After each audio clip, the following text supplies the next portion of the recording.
모자가 엄마의 옷가지며 1년 남짓 쓰고 계시던 모자.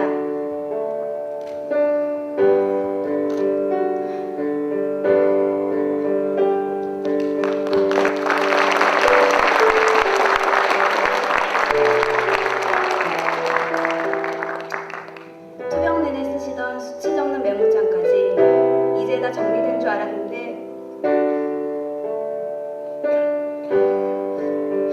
또 장롱안 구석에서 미처 치우지 못한 엄마의 와인색 폴라티가 툭 튀쳐나왔다. 엄마는 유난히도 보라색 계열의 색감을 좋아하셨다. 깔끔한 티에 청바지 그리고 검정 자켓, 즐겨 쓰시던 와인색 뿔테 안경, 살짝 세워낸 앞머리. 지금도 너무나도 생생한 엄마의 모습을 이젠 더 이상 볼 수가 없다. 작년 크리스마스 이브 분명히 그건 감기 몸살이었다. 2주 내내 약을 지어 먹어도 떨어지지 않은 그냥 독한 감기를 엄마가 못 나쁘게 걸린 거였다. 새벽에 일을 마치고 들어오던 난 어둠 속에서 두통이 너무 심해 울고 있던 엄마를 보았다. 아빠를 깨워 서둘러 응급실로 가고 거기서 귀를 의심할 만한 충격적인 소식, 급성 골수성 백혈병이라고 했다. TV 속에 나오는 예쁜 탤런트들이 걸리는 그 병이라고? 아주 제대로 한 건했네. 확진을 듣고 놀라서 어리둥절해하는 우리를 보고 엄마는 그렇게 덤덤하게 우리를 안심시켜 주셨다. 골수 뽑을 땐 그렇게 아프다고 소리 질렀으면서 그렇게 눈물도 많고 겁도 많은 엄마가 어쩔 줄 모르며 당황스러워하는 우리를 보고 얘기했던 첫 마디였다. 치료는 그렇게 경황 없이 시작되었다. 시작은 너무나도 순조로웠다. 백혈세포 3%로 간의 유도도 매우 성공적이었고 남들 그렇게 마음고생한다는 공여자 찾기도 엄마는 외삼촌이 2분이나 맞았다. 남은 것은 이식뿐이었고 그렇게 5월에 골수 이식은 이루어졌어야만 했다. 아쉽게 되었네요. 공고요법하고 다시 골수 검사했는데 7%예요. 정말 안타깝습니다. 5% 미만이 되어야 하는 수치가 빗나갔다. 골수 이식 스케줄 다 잡아놓고 떨어진 날벼락이었다. 외삼촌들의 유전자 일치 소식에 한 방에 날아갔던 불안감은 스멀스멀 다시 기어오기 시작했고 그리고 그 예상은 적중했다. 재관에 유도를 했지만 실패, 이번에는 28%라고 했다. 이식은 점점 멀어지기 시작했다. 다시 한 달 후 3차 재관회를 시작했지만 이번엔 백혈구 제로 상태에서 나타난 장염이 문제가 됐다. 엄마가 투병 중 혈액이 모자라 혈소판 수혈을 못 받았던 적은 단 한 차례도 없었다. 그냥 수혈이 필요하면 병원에서 조치를 다 취해주는구나 이 정도로 생각하다 보니 백혈구 헌혈에 대한 개념 자체가 없었다. 당연하듯 받았던 엄마가 수혈받는 적혈구고 혈서판이고 혈장이고 100% 누군가의 헌혈에 의해 받았던 것이라는 걸 그때 알았다. 한 달 간격으로 입원하는 동안 많게는 하루에 6, 7팩, 적게는 하루에 한 팩 받던 그 엄청난 양의 혈액이 다 누군가의 헌혈에 의해서였던 거였다. 그런데 이 백혈구라는 녀석은 환자 보호자들이 구해와야만 한다고 했다. 그때의 그 안타까움과 절박함을 어떻게 표현할 수 있을까? 3번이나 엄마가 입원한 병원으로 와야만 했고 하고 싶어도 아무나 할 수 있는 헌혈도 아니었던 터라 말이 공여자 구하는 거지 그건 정말 전쟁이었다. 졸업 후 연락 한 번 하지 않았던 친구들의 지인에까지 끌어내면서 연락을 취했다. 아파트 입구 엘리베이터 안에 저희 엄마를 살려주세요라는 공고도 붙이고 관리사무소에 부탁해 방송도 내고 인터넷 포털 사이트 커뮤니티 게시판에 수혈 부탁 글까지 할 수 있는 건 다 해야만 했다. 한 번도 연락하지 못했던 친구들에게 미안함, 입주 지금까지 6년 가까이 살면서 아랫집 윗집 누가 사는지 관심조차도 없었는데 이거 너무하는 거 아닌가 싶으면서도 그게 문제가 아니었다. 그런 것들은 아주 잠깐 스치는 생각이 지나지 않았다. 그리고 기적이라고밖에 표현할 수 없는 일들이 일어나기 시작했다. 12년 전 고등학교 때 다니던 학원에서 같이 알던 친구는 건너 소식 듣고 바로 병원으로 와주었고, 회사 점심시간 포기하고 검사 받으러 와준 대학 선배, 아파트에서 거친 헌혈증은 100장이 넘게 모아졌고 그 중에는 일부러 우리에게 헌혈증을 기증하기 위해 헌혈을 일부러 해주신 아주머니도 계셨다. 인터넷에 올린 글은 트위터로 리트윗되어 정말 많은 분들이 연락을 취해주셨고, 그중 한 분은 대전에서 일부러 헌혈해주시기 위해 3일을 대전에서 서울까지 왕복해주신 분도 계셨다. 그렇게 21분이 검사를 받았고 그 중에서 11분이 엄마를 위해 따뜻한 마음을 나눠주셨다. 우리가 받은 건 붉은 피 한 팩이 아니었다. 그 귀한 마음을 어떻게 단어 하나로 표현할 수가 있을까?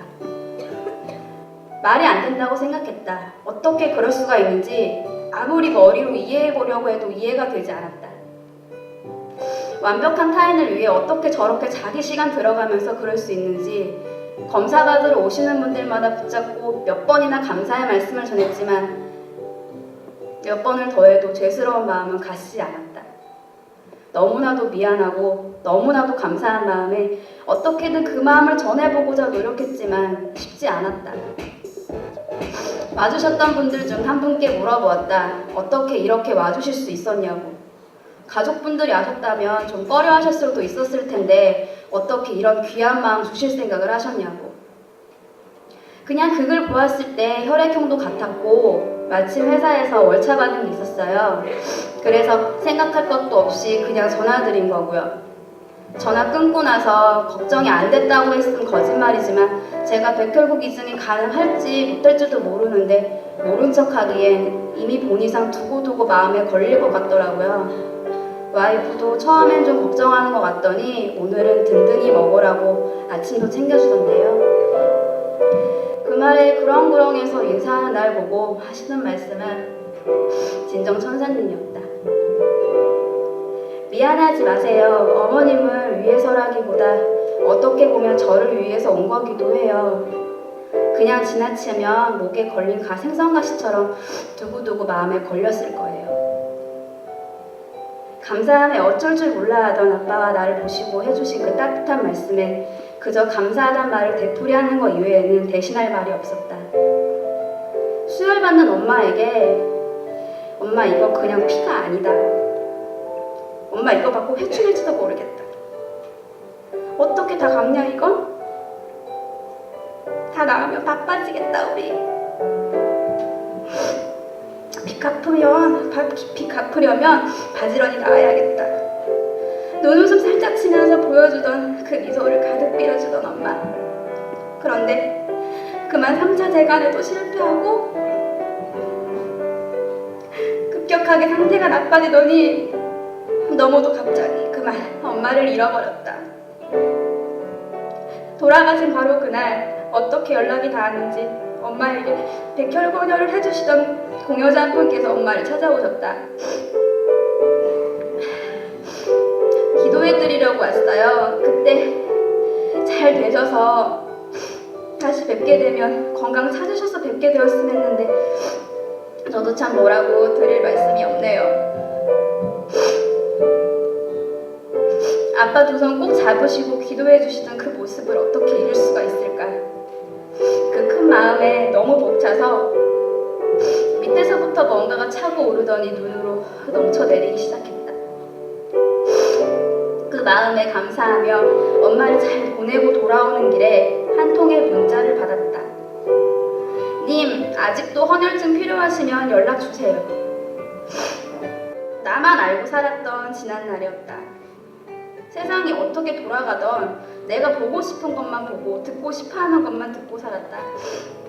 TV에 가끔 나오는 환우들의 이야기, 감동 스토리, 그냥 그런 사람도 있구나 그뿐이었다. 관심조차도 없었다.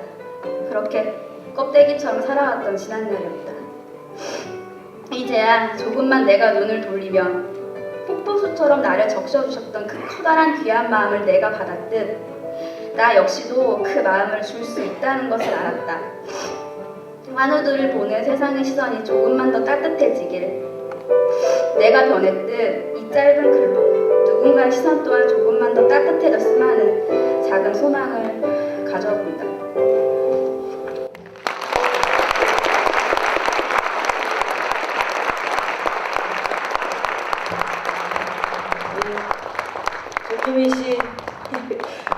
얘기를 길게 나누려고 했는데 그 수기가 너무 좋아서 용기 내서 이렇게 나와주신 거 정말 감사드리고요. 앉지 말고 네. 나는 정말 그 뒤에서 좀 눈물이 많이 났어요. 근데 진짜 그렇게 환자 가족들이 뛰어다니면서 구해야 돼요. 몰랐어요. 백혈구만큼은 그렇다고 백혈구나. 그러더라고요. 그러니까, 아 그렇구나. 그러니까 피해 성분 중에 네. 뭐 혈소판이나 뭐 이제 이런 거는 여기 와주신 헌혈자분들은 또 잘 아시겠지만 굳이 이제 환우분들 계시는 병원으로 가서 혈소판 헌혈을 하지 않으셔도 돼요. 저장이 되니까. 올해는 아니지만 뭐 2, 3일 정도 전 그렇게 알고 있는데 하여튼 저장이 되다 보니까 일반 헌혈집에 가셔서 하셔도 이제 문제가 없는데 네. 백혈구라는 거는 바로 해서 환자한테 들어가야 되는 그 특성 때문에 바로 이제 오셔서 이렇게 진행을 해야 한다고 알고 있거든요. 그래서 트위터 같은데 그 헌혈증 있으신 분 저희 필요해요 그러고 자주 올라오는구나 그게. 뭐 헌혈증 뭐 수혈 해야 되거든요. 뭐 이런 예, 되게 뭐, 많으시던데. 그러니까 뭐 특히 이제 다른 뭐 수혈 같은 거랑 개념이랑은 좀 다르게 틀리게. 백혈구 헌혈 같은 경우는 병원에 한 번 오셔서 되시는 헌혈이 아니다 아니에요. 보니까 와서 직접. 네, 이제 이 백혈구가 이 환우분께 적합한 맞는지. 백혈구인지를 일단 검사를 해야 돼요. 똑같은 혈액형의 같은 공여자라고 하시더라도 오셔가지고 적합한 여부인지 확인을 먼저 하는 거예요. 저희 같은 경우는 거의 20분 넘게 와주셨는데 그 중에서 절반 조금 넘는 분들만 해주실 수 있으셨으니까. 네. 그 절절하게 수기에서 다 말씀하셨지만 예, 와주신 또 여러분들에게 고맙다는 말씀 한마디 해주시고 저희가 또 그 병을 앓고 계신 여러분들께는 또 용기를 주신. 그때 받았던 그 마음을 어떻게 그냥 감사합니다, 뭐 죄송합니다, 감사합니다 말로 어떻게 표현을 할 수가 없죠. 그러니까 그 짧은 말줄로는 어떻게 이 마음을 다 표현해야 할지도 잘 모르겠고요. 근데 지금은 막 안 계시지만 그렇다고 그때 받았던 그 마음까지 저희가 잊어버린 건 아니거든요. 그 마음 주셨던 그 마음 그게 엄마한테는 저희 생명을 주셨고 저희 가족한테는 되게 희망을 되게 주신 것 같거든요. 그 희망 저희가 잊지 않고 저희도 그 분들께서 저희 가족에게 희망을 주셨듯 저 역시도 저희 가족 역시도 다른 환자분들께 환우분들께 희망이 될 수 있는 그렇게 됐으면 좋겠습니다. 정유미 씨께 큰 박수 부탁드립니다.